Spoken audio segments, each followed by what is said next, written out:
Katie here from the Scrappy Sisters, and I am up today with another 12x12 layout for Jessica's Advent calendar.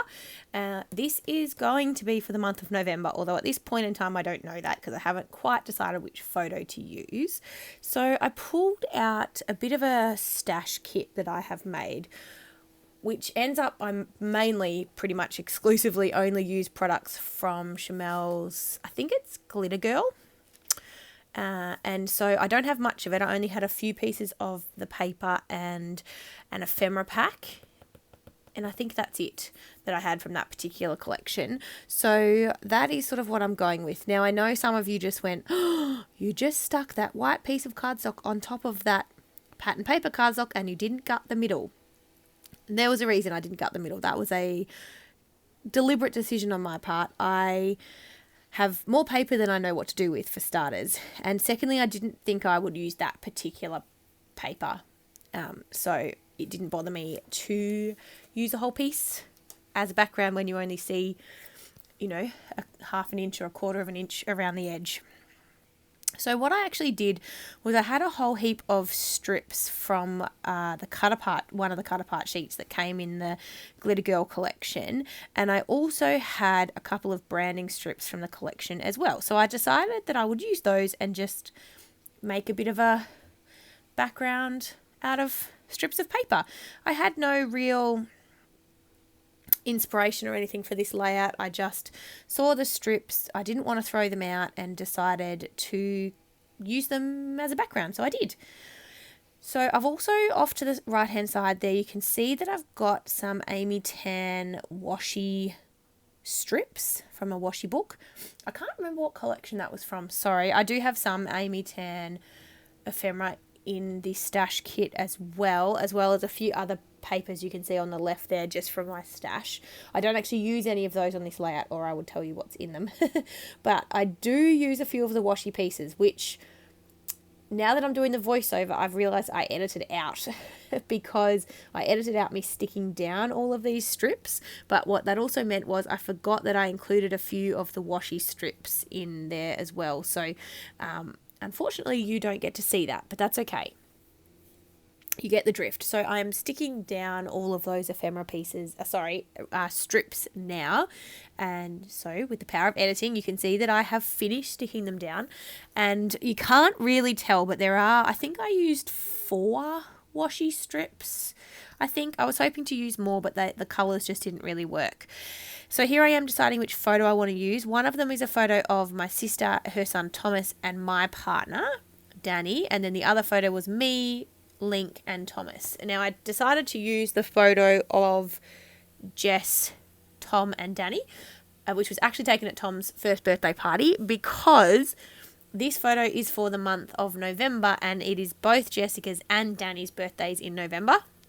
So I wanted to choose a photo that had both of them in it, and this was about the only one I could find. It's not the best photo, but Jess will get why I've chosen it. And yeah. So that is why I've gone with a slightly random photo of Danny cooking a barbecue and Jess and Tom standing in front smiling. Danny's not even looking at the camera, although he did know I was taking a photo.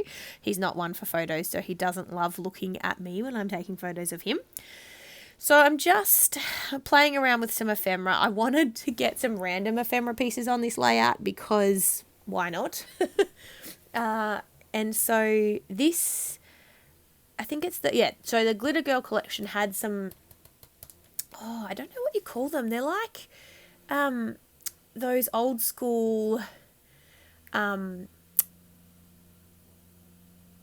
were they called? Like where you tilt the picture and you can see a different image. I don't know what they're called, but they have some ephemera pieces that do that. And so I wanted to get as many of those on the layout as I could. In the end, I actually only get one on, but still, one is better than none. And I do use that camera that's currently up in the top right. I do move it, but I do use that. I do get the glasses on as well because both Jess and Danny wear glasses, and I just wanted to use it. I don't get the unicorn on because it didn't really fit, but I do use the girl. Not that she really fits, but I do use her anyway. And I use a couple of acrylic pieces. So there's a speech bubble with a love heart and the word happy. I use both of those. And then I also fussy cut a whole heap of little cameras from one of the branding strips. And I use those as well. So I'm just still playing around. Oh, and I also use a yellow tag. Again, you can't see the writing. I don't even know what it said, but I deliberately didn't put the writing. I didn't want to be able to see the writing, but I liked the pop of yellow that it gave. So I wanted to use that as a layering piece. So you can see there I've layered 2 pairs of sunglasses on top of each other. And now I am creating a little cluster on the right-hand side of the photo just with the girl and the little speech bubble. And I'm just looking through, I've got a few other kind of brightly coloured embellishments that I included in my stash kit. Most of those were from the Reject Shop in Australia. I don't actually end up using any of them, but still, I had them. So I just edited out me sticking down those embellishments, and now I'm working on my title. And I do faff around a little bit with this because I'm trying to make it work. I really wanted to use these thickers, but I didn't have very many words in them that worked for this layout. So I've just gone with here and now as the title. It's a bit random, but that's okay. This is a random layout. But I just was trying to make it fit in that space because I'd already stuck everything down. Normally I put my title down first and then come back and stick embellishments around, but this time around I didn't do that. Don't know why, but I didn't.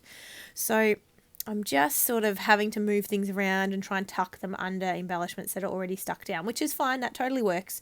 But it just took me a little while to figure out how to get it in the position that I want. And then I figured because I was adding that kind of the green sparkle that I should also add a couple of other little bits of that same thicker in my other clusters just to keep the colours going, just to add that colour in a couple more places. So I add just a couple of little crosses in the clusters. And now I'm coming in, as I said, with those cameras that I'd fussy cut, and I am adding those around the layout too. I actually add those in 4 places because I had 3, 6, 9, 12. I'm just counting them. Sorry, I had 12 of the cameras and I wanted to use them all because I'd fussy cut them out and I knew that I probably wouldn't use them on another layout. So I stick some down flat, I pop some up, and I just put those in clustered around the embellishment clusters that I've made. So I do have 3 embellishment clusters, but I do make 4 little clusters of 3 of the cameras just because I wanted to use them all. And that's what worked. So I'm sticking those all down and then I'm finished. I don't even add any splatter to this layout. Shock horror, I know. So yeah, I'm basically done. I'll show you a still photo at the end and then we are finished. So I hope you guys are enjoying our series so far. We're really liking making sort of 2020 calendars for ourselves. We thought it was a good idea and we're certainly enjoying it. So it's still November when I'm doing this voiceover, but I'm halfway through making all the layouts for Jess. And the hardest part is that we haven't been able to show our layouts to each other. We always send pictures of our layouts that we've done to each other. And yeah, at this moment, we haven't been able to do that. And it's once you rely on something, it's really interesting not to have it anymore. Well, here you go. Here's the close-ups. Thank you guys so much for watching and we will see you in tomorrow's video. All right, guys. Bye.